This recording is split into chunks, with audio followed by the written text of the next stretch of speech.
Parce que c'est ça qui est fou. Je veux dire, que ce soit notre mari ou notre famille, nos enfants, eux, ils veulent que notre bonheur. Mais c'est souvent ceux-là, on leur dit « Ouais, mais je suis fatiguée, j'ai pas envie de te parler. » Et on a montré toute une journée une femme extraordinaire que je pouvais être, avec un grand sourire. Mais j'arrivais à la maison et j'étais pas capable de m'occuper d'eux. Parce que j'étais brûlée, parce que j'étais out, on va dire.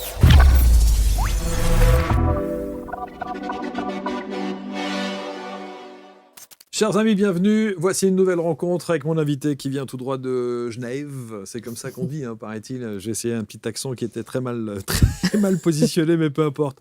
Anne-Marie Muller est installée sur les canapés. Bonjour Anne-Marie. Bonjour. Et on dit bien Anne-Marie. Anne-Marie. Voilà. Parce que ça commence déjà là, votre histoire. C'est déjà là, on y C'est un prénom, on se dit d'où sort ce prénom. Et, pardon, mais c'est une erreur. Exact. Ça commence par une erreur. Ça veut donc dire que votre vie, quelque part, quand on se positionne sur une dimension transgénérationnelle ou existentielle, votre vie commence par une erreur. Elle commence par une erreur. Exact. Je suis née à Genève, il y a 62 ans, et ma maman étant italienne, elle ne parlait pas bien le français, c'était une émigrée. Et elle voulait dire Anne-Marie.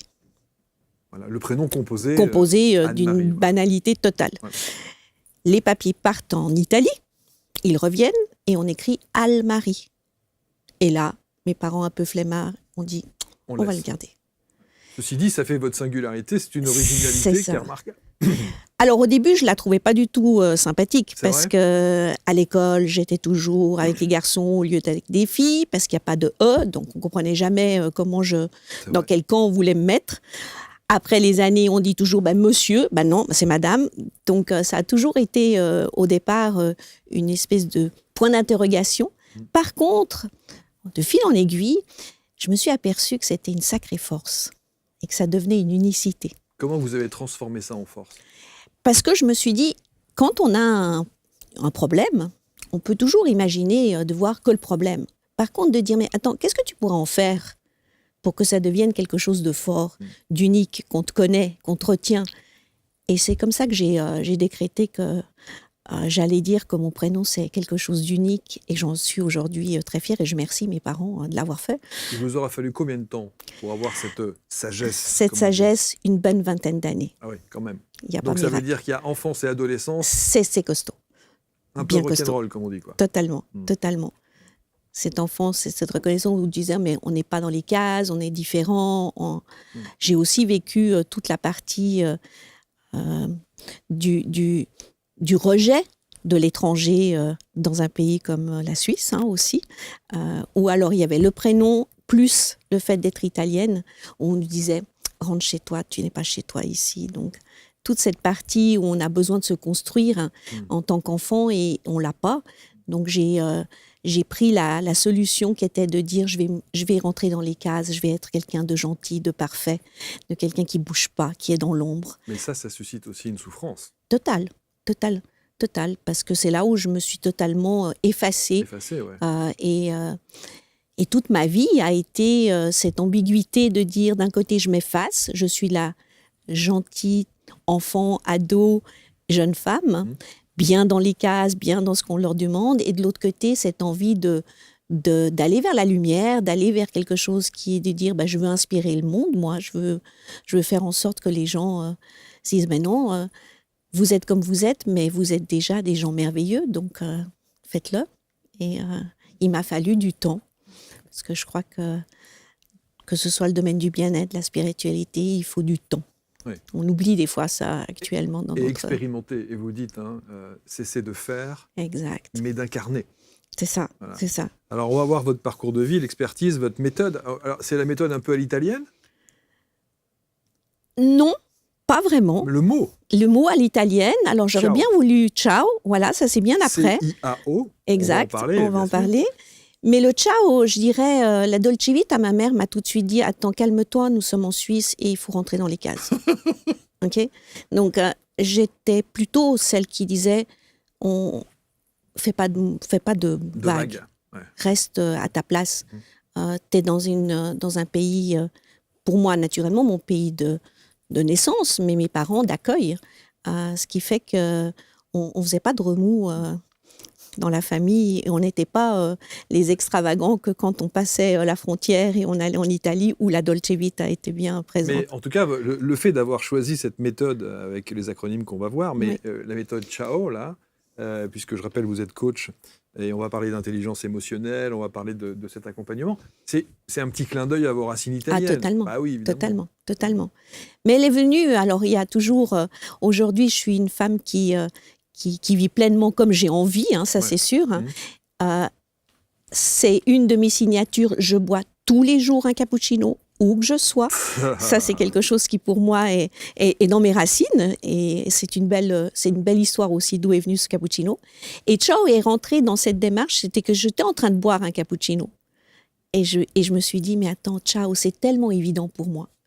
Alors, il y a le C pour la confiance, le I pour l'intuition, le A pour l'abondance et le O pour oser. Exact. Vous savez, c'est un peu la même chose qu'ABC.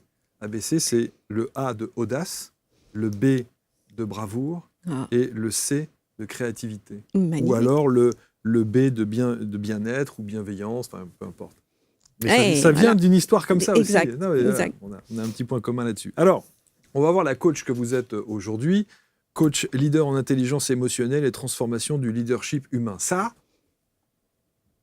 il faut une explication de texte. C'est ça. Parce que voilà, c'est toujours intéressant de mettre des titres, mais il faut aller dans le fond des choses et voir de quelle manière vous en êtes arrivé là aujourd'hui. Vous êtes une citoyenne du monde et le voyage a aussi une importance dans votre vie. Totalement. Il a eu surtout une grande révélation, car du Ciao, de croire, avoir confiance c'est une chose et croire que tout est possible, je l'ai vu après, mais à 20 ans, mon rêve c'était d'aller au Japon. Et en 2019, je vais au Japon. Révélation. Et la révélation. Mais déjà, vous faites des études de tourisme.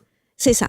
C'est vrai. J'aime le voyage, j'aime les gens, j'aime la culture, j'aime cette partie qui dit t'es différent et en même temps tu peux nous apporter tellement de belles choses. Donc pour moi, ça cette curiosité et cette envie de connaître l'être humain. Et dans chacun de mes voyages, et peut-être aussi le fait que mes parents se sont déracinés, aussi, ça vient peut-être déjà de mes ADN, mais d'être dans cette démarche de voyage qui me permet de voir les gens et je me dis waouh. Pourquoi le Japon ? Pourquoi être fasciné par... Alors le Japon est arrivé tout simplement parce que lors de mes études de tourisme, il fallait choisir un sujet pour un dossier et un diplôme. Donc j'ai choisi le Japon. Et je trouvais que cette culture était juste fascinante et en même temps tellement décalée. Et je me suis dit, un jour j'irai au Japon.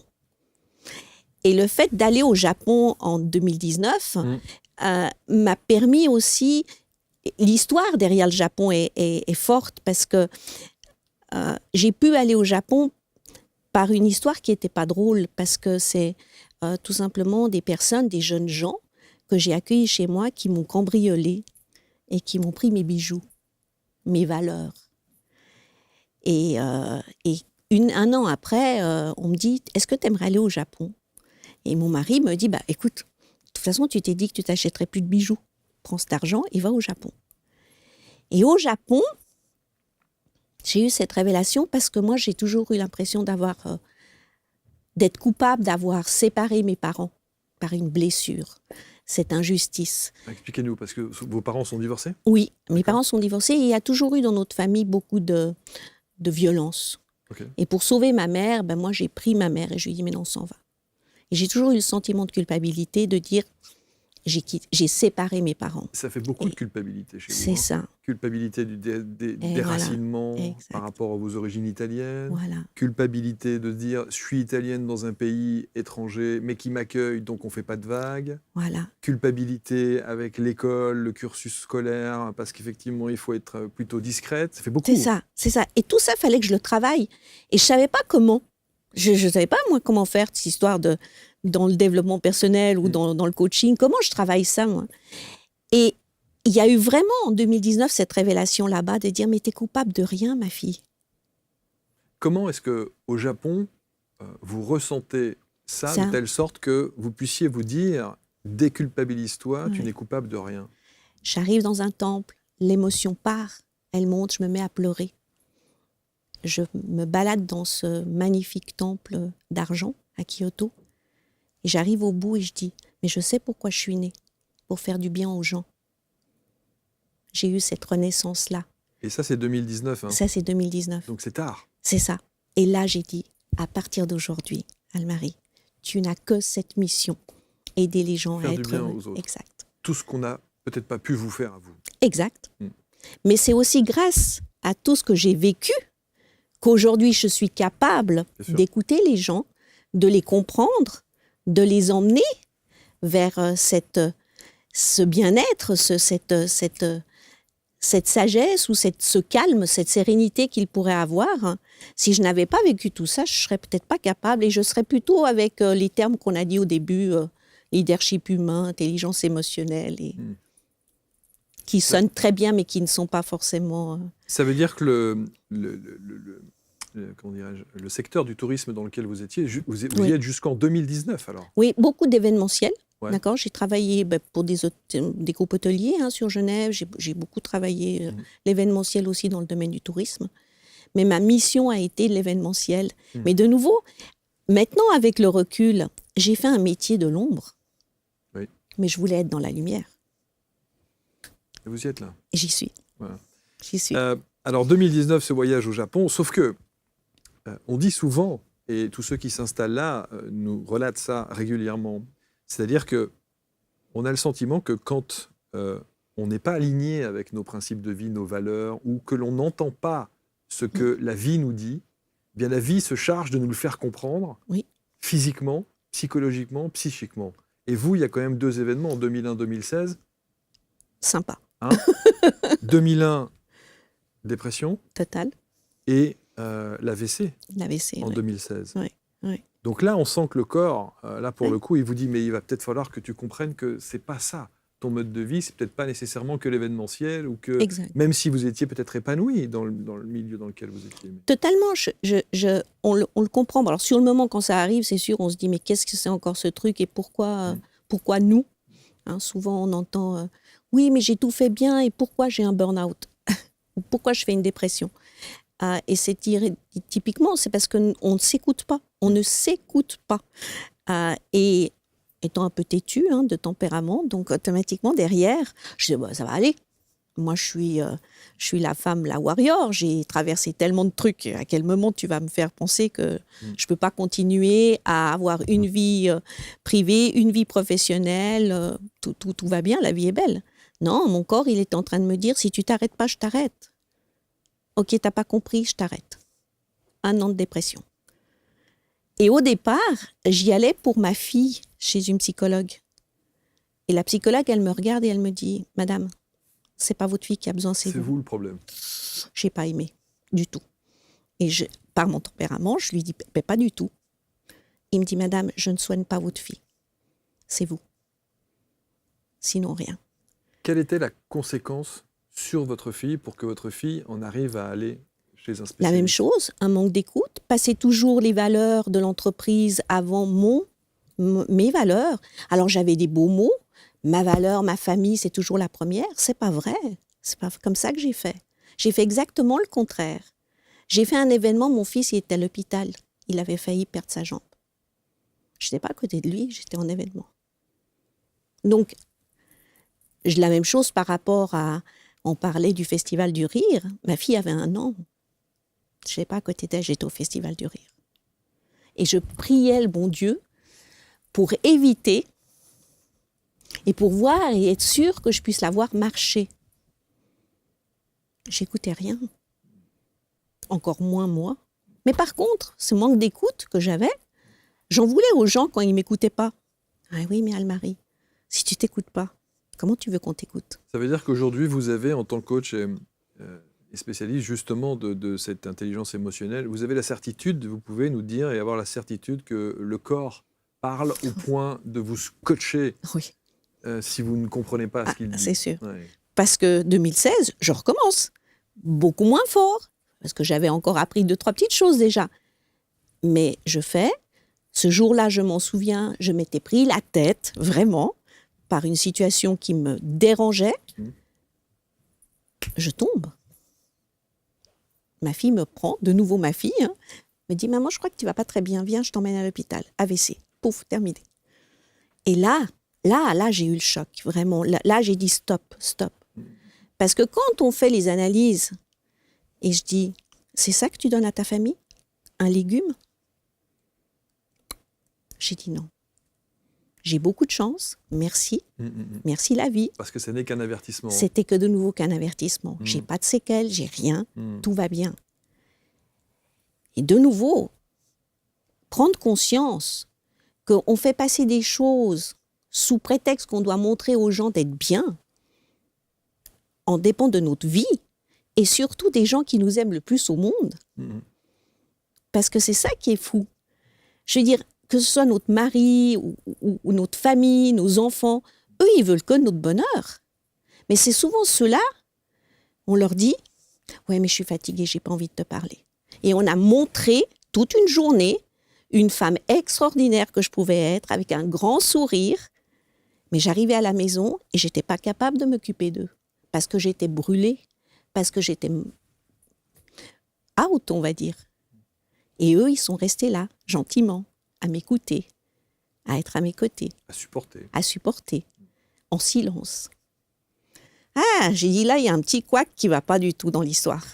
Sauf qu'entre 2016 et 2019, il y a quand même 3 ans. Oui. Jusqu'à ce voyage au Japon que vous attendiez depuis l'âge de 20 ans. Bon. 3 ans, c'est long.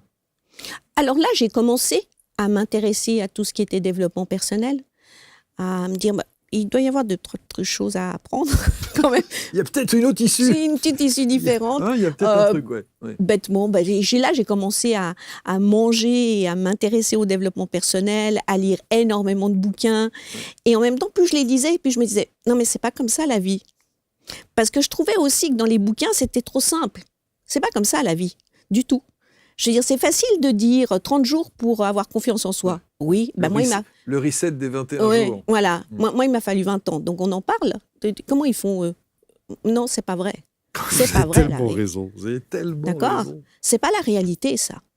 La réalité, c'est que pour y arriver, il faut avoir du courage. D'accord? Il faut être conscient que c'est important, comme on prendrait un médicament pour un cancer ou pour un AVC. Et que c'est essentiel aujourd'hui de s'incarner dans cette démarche. Et que c'est normal que ça prenne du temps et que ça nous bouscule. Et moi, je ne veux pas dire je veux faire du développement personnel ou je veux coacher sous un angle très enjoliveur et très mignon. Non, par contre, je suis foncièrement convaincue que si on prend conscience et qu'on travaille petit à petit vers ce que l'on veut être, là, on s'épanouit, ça devient vraiment sympa.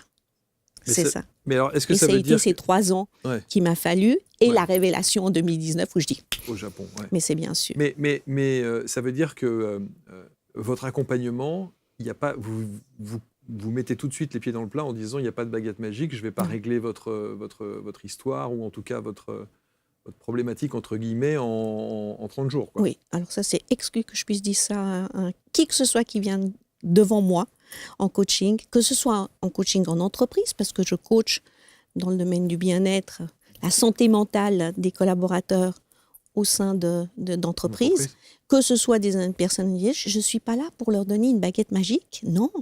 Et que si eux ne font pas le travail, par contre, je suis là pour les accompagner, je suis là pour les guider, pour les rassurer quand ils ont besoin d'être rassurés, de les booster, de les challenger, d'être le déclencheur, de dire ah, attends, vas-y maintenant, go.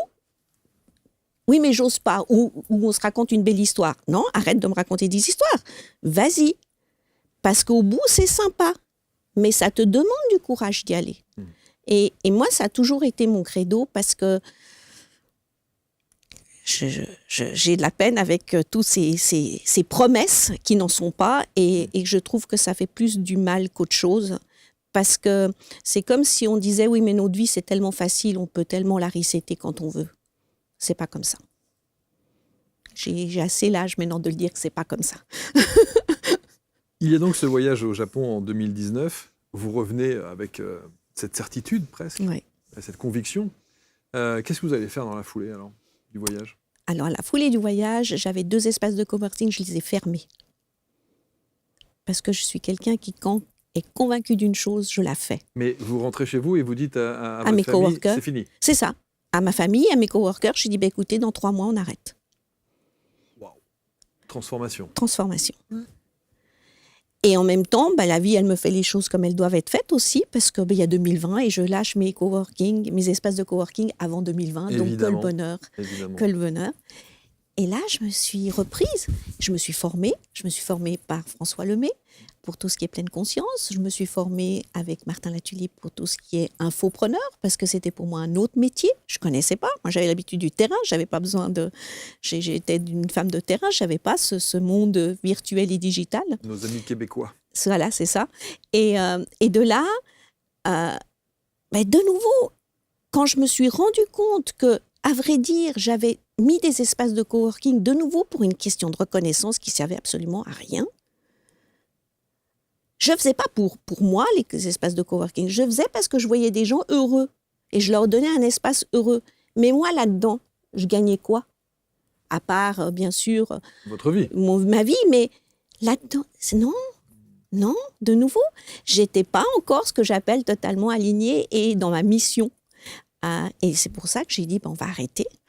Et là, j'ai repris mes activités de coach, de créer des ateliers dans tout ce qui est intelligence émotionnelle pour décortiquer l'émotion, de comprendre d'où elle vient, de pourquoi on réagit comme ça, pour enlever les conflits quand il y a conflit. Parce que très souvent, quand il y a un manque de communication entre 2 personnes, c'est que tout simplement, un est touché et pas l'autre, ou il a été impacté par quelque chose. Mais quand on arrive à les déceler, on n'a pas besoin d'expliquer. Je dis souvent aux personnes que je coach, soit juste soit ta Dora l'exploratrice, juste une histoire entre toi et toi.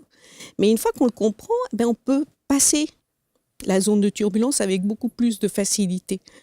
Et de là, voilà, j'ai continué à travailler là-dedans et je m'épanouis totalement. Et quand j'ai des témoignages qui sont des beaux témoignages, je sais pourquoi je me lève le matin. Donnez-nous justement un exemple d'un avant-après, d'une personne qui vous contacte, que vous allez coacher, accompagner. Alors, j'aime pas trop le mot coach, parce que c'est vrai que y a des coachs, tout le monde est coach. C'est ça. On est coach de tout. Un exemple de quelqu'un qui vous a profondément marqué. Alors, je vais vous en donner 2 parce qu'ils sont marquants. Le premier, c'était après le 2019. J'ai une femme que j'accompagnais et elle me répond: vous m'avez tellement aidé que si vous ne me l'aviez pas fait, je ne serais pas là pour vous l'expliquer. J'étais là, ok. C'est lourd de sens. C'est sens. Et je me suis dit, ah ouais, ça y est. Et pas plus tard que la semaine dernière, j'ai accompagné un jeune de 20 ans qui, quand je l'ai pris en coaching, je lui pose la question à 20 ans. Je lui dis, quel est ton rêve? Il me répond, dans la vie, il n'y a pas de rêve. Et là, moi, en plus, maman, j'étais, ah non, c'est pas possible. C'est pas possible, ça. Et 8 séances après, il me répond, merci Anne-Marie, tu m'as ouvert des portes, je vois que la vie, elle est intéressante et bonne à faire. Et je vais y aller. Déjà, le premier constat, c'est de se dire qu'un môme de 20 piges qui vient et qui dit, dans la vie, il n'y a pas de rêve. C'est dur. Waouh. Oui. Ça commençait pas. On se dit, tu démarres mal quand même. C'était sûr. Et c'était quoi sa problématique? Beaucoup de problèmes d'enfant, d'estime de soi, de confiance en lui, de manque de dialogue avec sa famille au point d'être perdu, de se dire non, mais la vie, elle vaut juste d'être subie. Et il n'y a rien qui mérite d'être vécu. Et de me dire à la fin, mais t'es une fille de dingue. Il me disait, mais t'es une femme. Il me disait, mais t'es juste une femme incroyable, respect, mais tu m'as ouvert des portes pour voir que la vie, elle mérite d'être vécue. Mais c'est beau. Moi, je peux repartir, j'ai fini ma journée. C'est sûr, c'est sûr. J'ai fini ma journée et je suis... Est-ce que déjà, donc, par exemple, ce jeune garçon de 20 piges, là, c'est la méthode Chao qu'il a expérimentée? Alors, il a expérimenté parce que ma méthode Chao, je la décline dans mes formations ou je la décline en coaching. Je ne la dis pas forcément, mais c'est mon fil conducteur. Oui, c'est ça, ouais. Et c'est vrai que dans les séances, je vais travailler la confiance en soi, croire que tout est possible. Pour moi, quelqu'un qui me dit, je dis tous, c'est des briseurs de rêve. Quelqu'un qui me dit, non, mais c'est pas possible. Non, c'est possible. Quand, je sais pas, mais c'est possible. Et après, de s'écouter, d'apprendre à ne pas être la reconnaissance de l'autre, mais d'être plutôt sa propre, je dirais, sa propre boussole intérieure.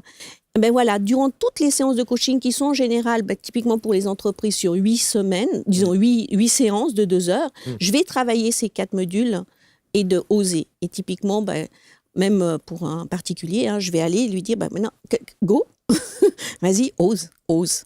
Et alors, quand on dit ça, parce qu'il y a les mots, évidemment, puis il y a les actes. Alors, quand on dit ça dans votre accompagnement, ça veut dire que vous donnez des devoirs à faire à la maison, comme dirait l'autre. Alors, pas des devoirs à faire à la maison, mais elle va me donner quelque chose. Et je dis, écoute, on se challenge, on y va. Comment tu fais? Qu'est-ce qu'on fait? Quelle est ta première étape? Et la fois d'après, elle va m'expliquer si elle a fait sa première étape ou pas. On débriefe. On débriefe ensemble, on lui dit qu'est-ce qu'il faudrait faire mieux, ou ce chemin-là, il n'était pas si facile, donc on fera un autre. Donc voilà, on repart après, pas de dire vas-y, ose et après fais comme tu veux. Non, il y a un accompagnement à ce niveau-là et un suivi qui permet de le faire. Et pour les particuliers, j'aime bien aussi, même sur les réseaux, créer des défis. Des petits défis ou même sur Insta où je vais faire un défi de la journée. Je dis, voilà, vas-y, dis bonjour à quelqu'un que tu connais pas et fais-lui un sourire. Des petits défis comme ça, c'est aussi ose dans du quotidien. Il y a deux affirmations qui sont devenues aujourd'hui dans la langue française presque des injonctions.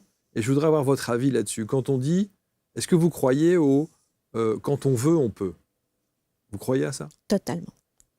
C'est fou. Vous savez qu'il y a des gens qui me disent « ça, c'est pas possible ». Il y a des gens pour qui ça ne fonctionnera pas. Ils pourront faire tous les efforts du monde. Ça n'est pas vrai. Quand on veut, on peut. Ça n'existe pas. Vous dites oui.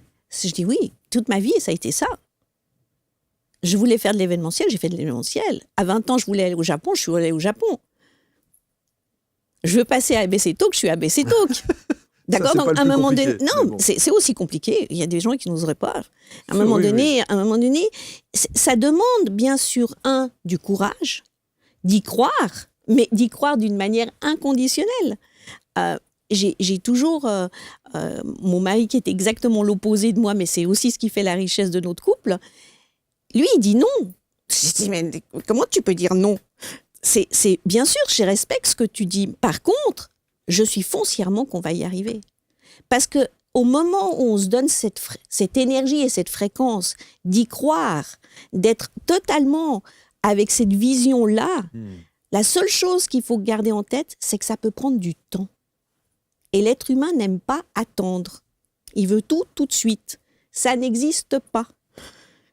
Une plante, elle ne pousse pas tout de suite. Tout demande du temps.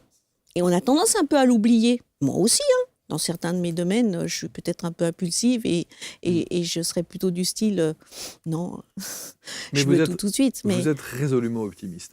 Totalement, mais la vie, elle est belle. Elle est belle.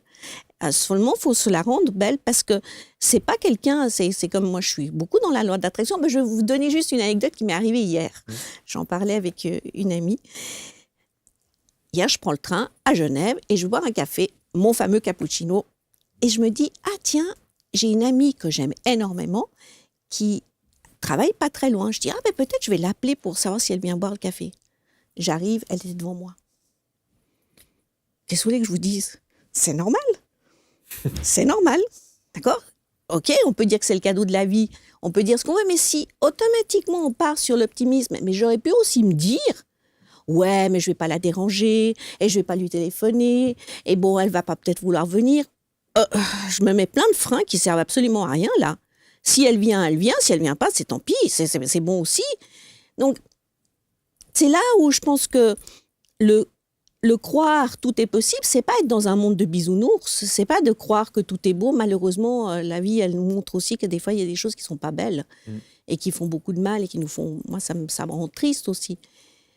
Par contre, je suis foncièrement que quand tu veux, tu peux, mais donne-toi les moyens et fais en sorte d'attendre le bon moment.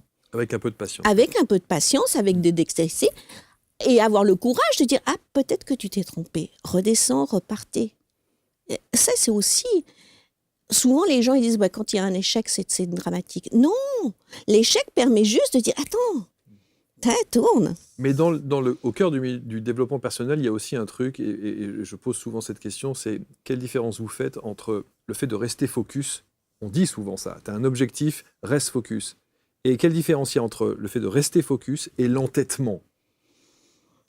Alors, vous tombez bien parce que je suis bélier, donc pour être entêtée, je suis entêtée. Par contre, je suis persévérante, mais j'ai aussi appris que taper contre le mur, des fois, ça fait mal. Sauf qu'à quel moment vous savez que c'est le mur et qu'il faut arrêter pour éventuellement... Alors, une fois qu'on en a pris 10 fois, on s'arrête. Maintenant, c'est bon. Oui. Et on observe. Vous avez vu sur les réseaux sociaux cette image qui illustre justement ce propos de celui qui, avec une pioche, qui creuse parce qu'il y a un diamant. Et puis en dessous, il y a celui qui dit « Bon, allez, moi, j'arrête parce que c'est bon, je vais faire différemment ou j'abandonne. » Et alors qu'il est à 10 cm du diamant. C'est ça. Bon, donc c'est ça la grande question que je trouve dans le développement personnel. Et la réponse, c'est difficile de se dire à quel moment on est dans l'entêtement et on va souffrir, et à quel moment on se dit, bon, ce serait peut-être bien de prendre une petite parallèle. C'est le point 2 de Ciao, c'est l'intuition, c'est l'écoute de soi.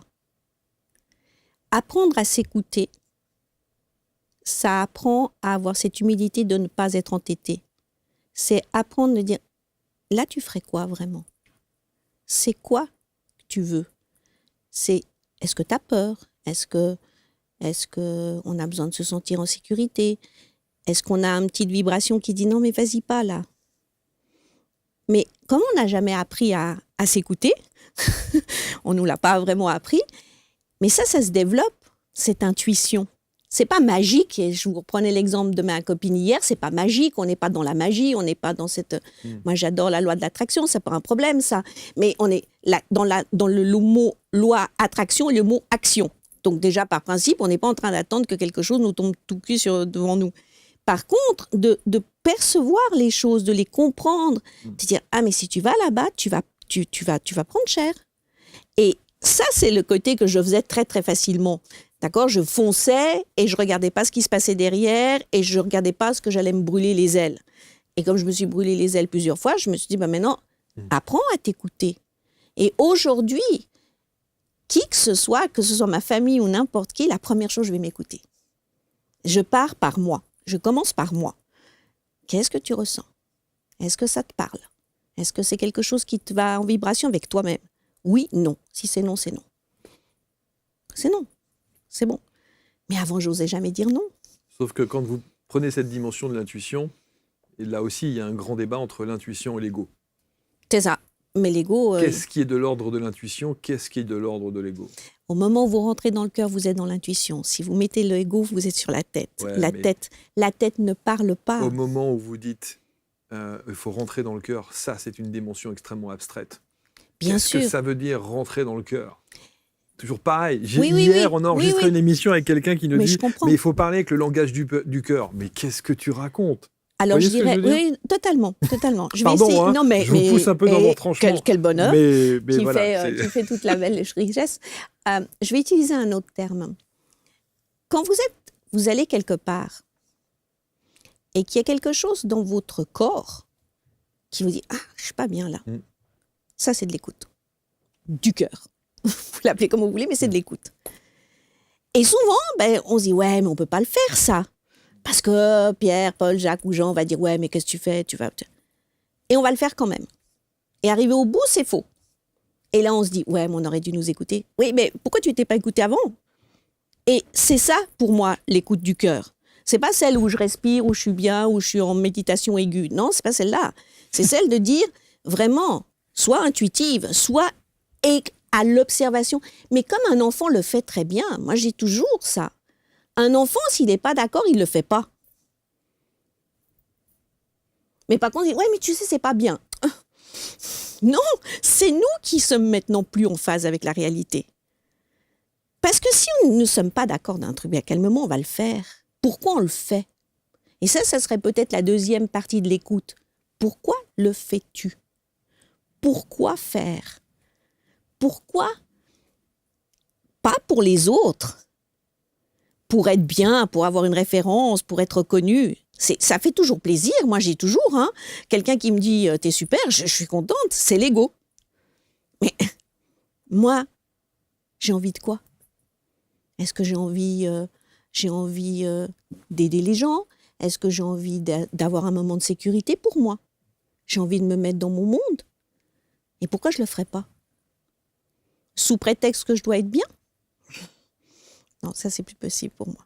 Donc, c'est cette partie-là où je vous rejoins sur le côté spirituel de « écoute ton cœur ». Non, c'est plus cette partie-là.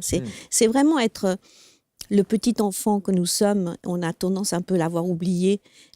Mais un enfant de 3 ans, moi, je dis toujours aux personnes que je coach et qui ont des petits-enfants, je dis « vous avez qu'à les regarder, vous aurez toutes les réponses ». Parce que si un enfant, il dit « j'ai pas envie de te dire bonjour », il va vous dire « j'ai pas envie de te dire bonjour ». Il dit pas « ouais, alors je suis pressé, je m'en vais ». Non, il va pas dire « j'ai pas envie de te dire bonjour ». Et nous, on n'ose plus. C'est pour ça qu'on dit que la vérité sort bien de la bouche des enfants. Quel bonheur. Ah, mais c'est sûr. Mais nous, on n'ose plus. Non, mais c'est vrai, c'est vrai. Et nous, on va se raconter des histoires. Ego. Tête. Alors, on est doué pour se raconter des histoires. Des belles histoires. Tellement belles qu'on arrive à croire que c'est la réalité. Ouais, non, mais c'est pas pour moi. Un peu de peine avec ça. Deuxième affirmation qu'on peut prendre aussi comme une injonction pour certains, c'est le « tout est juste ». Alors là, je suis moins catégorique. Je suis moins catégorique et je ne suis pas du tout catégorique. Ouais. Le tout est juste, c'est aussi pour moi une très belle histoire qu'on se raconte. De se convaincre que ce que nous avons choisi, c'est juste. Non, la vie, elle nous montre plein de choses. À nous de décider celui qui nous correspond le mieux pour nous. Mais avoir ce phénomène de dire c'est juste pour tout le monde, c'est faux. Tout être humain est différent.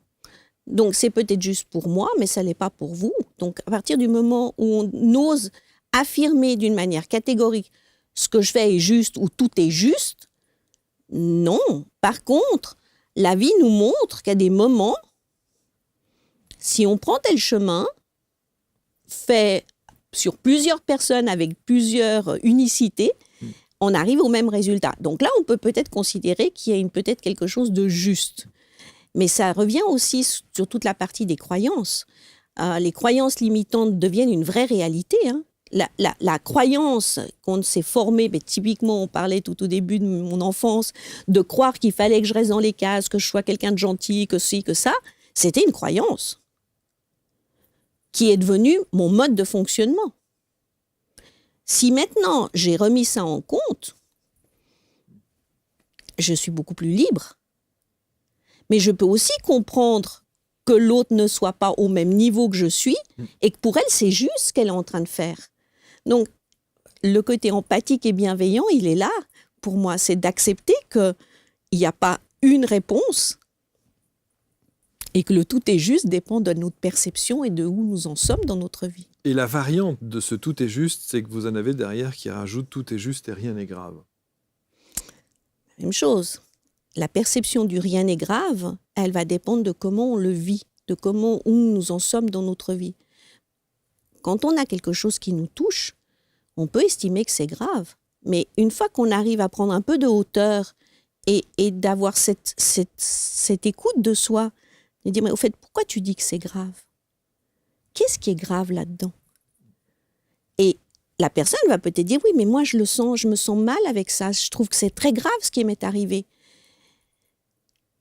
C'est là où on peut travailler et dire, ok, fais en sorte que tu décortiques ceci et vois la nuance du grave qui n'est pas si grave que ça.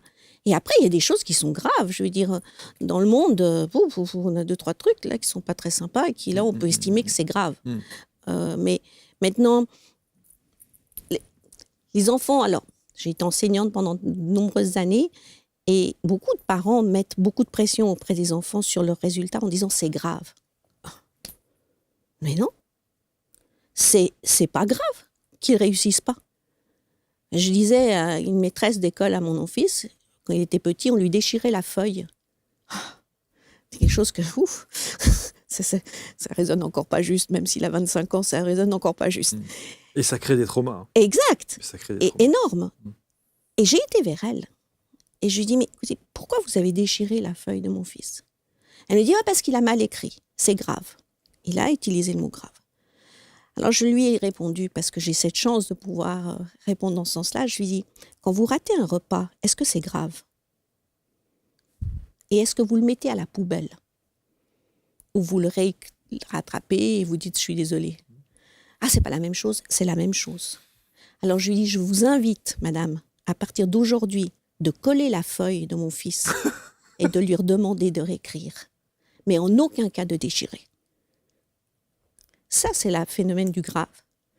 Donc, je suis beaucoup plus nuancée sur le grave. Oui. Absolument. Non, mais c'est passionnant, effectivement, de vous entendre. Mais je crois quand même que on a tendance à faire des raccourcis quand on voit l'énergie que vous avez et l'optimisme que vous avez. On va se dire, oui, mais ça, elle a été élevée comme ça. Non, mais on fait ce raccourci-là en disant, mais de toute façon, elle est optimiste de nature, voilà, elle a grandi dans cet optimisme-là. Or, non. Non. Votre vie n'a pas été faite de cette construite, en tout cas, dès votre plus jeune âge, de cette manière-là. C'était très conflictuel. C'est ça. Donc, oui. Énormément de conflits dans ma famille, énormément de choses.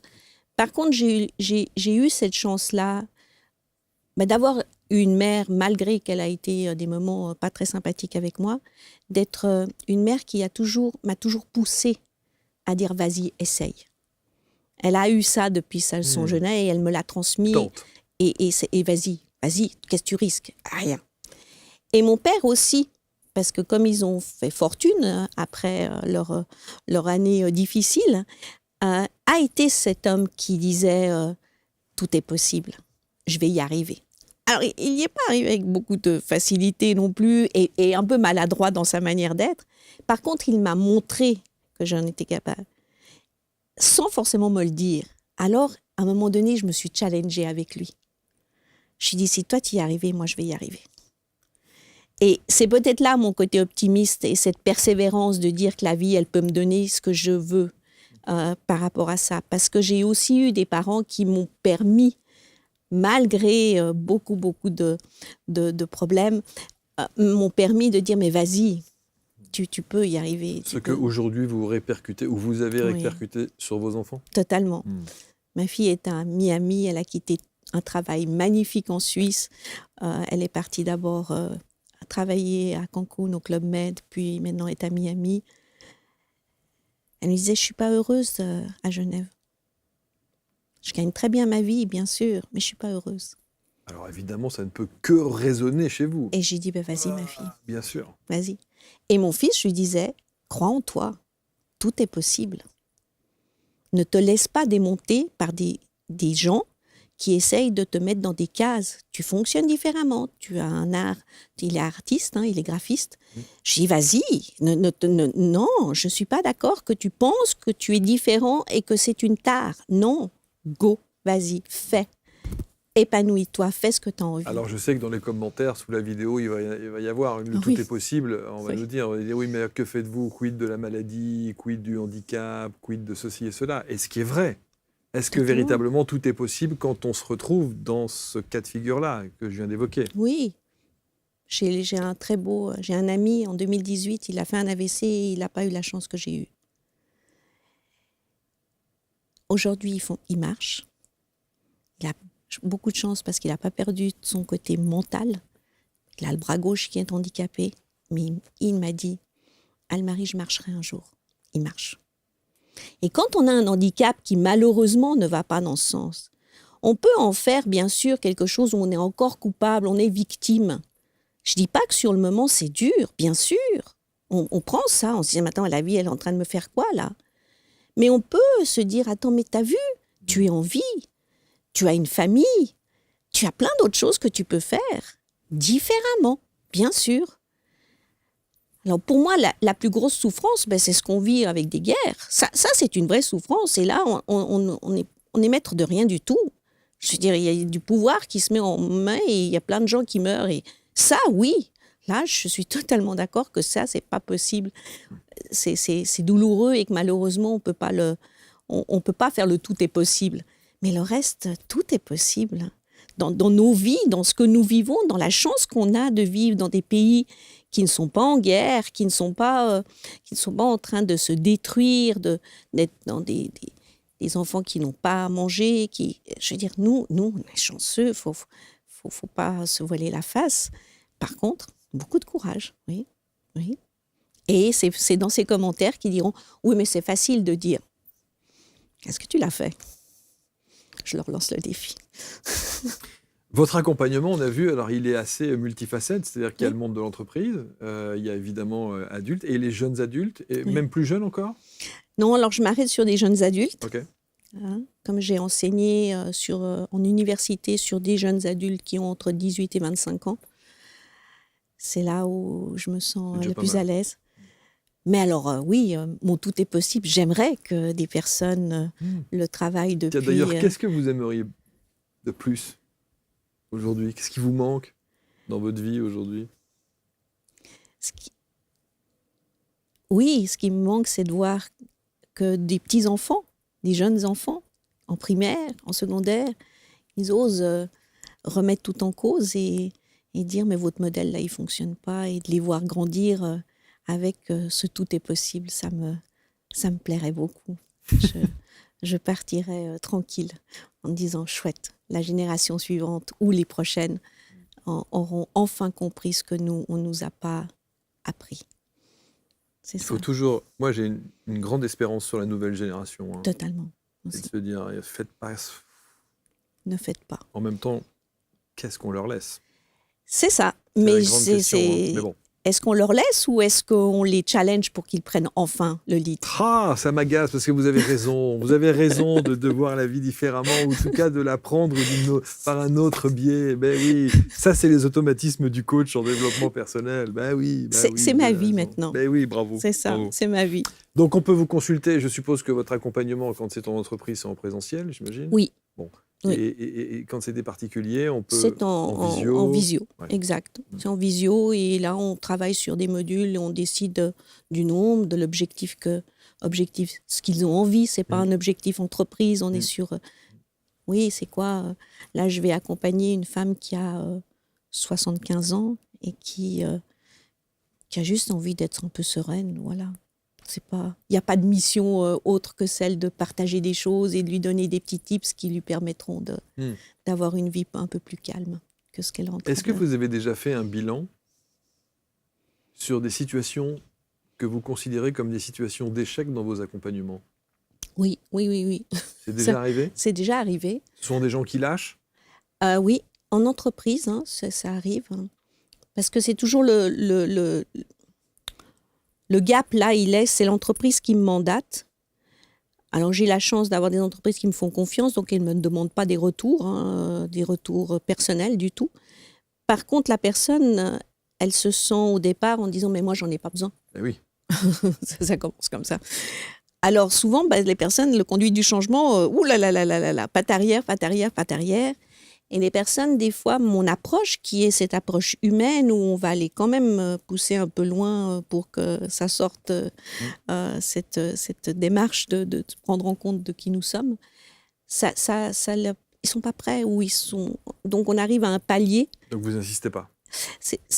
J'insiste pas, non. Si c'est leur vie, leur choix de... Par contre, je suis malheureuse. Parce que moi, j'aimerais les emmener là-bas. Et ça, c'est ce que j'ai dû apprendre dans mon métier, de dire, toi, ton enthousiasme, c'est de les emmener là-haut. Accepte qu'ils arrivent là déjà. Vous avez un petit syndrome de la sauveuse ? Non, alors pas sauveuse, pas du tout. Je ne suis pas celle qui va sauver, bien au contraire. Des fois, je suis plutôt celle qui va pousser. Mais c'est vrai que quand on sent que la personne pourrait aller... Eh oui, c'est frustrant. C'est frustrant. Bien sûr. On est là, oui. Mon Dieu, mais pourquoi ? Et aussi accepter que la personne, elle a besoin de faire 3 pas en arrière, des habitudes qui reviennent. Même moi, j'en ai. J'ai celui qui est le plus fort actuellement et encore, c'est le doute. Des fois, je peux douter de moi. Même si mon optimisme est grand, je suis là, peut-être c'est pas bon ça. Et ce doute-là, j'arrive juste à mieux le traverser. Il existe encore. Donc, de dire à quelqu'un, oui, tu vas totalement changer, c'est pas vrai, de nouveau. C'est juste de savoir, au moment où ça arrive, comment traverser. C'est un peu comme, je dis en séance, c'est comme un tsunami. Tu vas comprendre comment traverser la zone de turbulence. Mais la zone de turbulence, vous allez la passer. Il n'y a pas photo. C'est faux de dire, oui, non, mais vous contournez. Non, pas du tout. Dedans. Donc, c'est ça la différence. Et oui, bien sûr, des échecs. C'est passionnant. Ah, bah, C'est passionnant mieux. de vous entendre. C'est Tant mieux. réconfortant aussi. Je trouve que c'est une vague de fraîcheur comme ça, de se dire, bah, on y va, quoi. On tente. Oui. Oui. On tente. Hein, Ça, on c'est essaie, pour on moi. voit. C'est Bon. sûr, c'est sûr. On va mettre les liens autour de la vidéo pour que vous puissiez rentrer en contact avec Almarie. Almarie Muller. Bon, Muller, c'est pas très. Ah non, alors là, c'est pas très italien. C'est non, votre, c'est le voilà, nom de votre mari. c'est le nom de mon C'est pour ça mari. que je me Oui. disais, tiens, Oui, italien. oui, c'est le nom de mon mari. D'accord.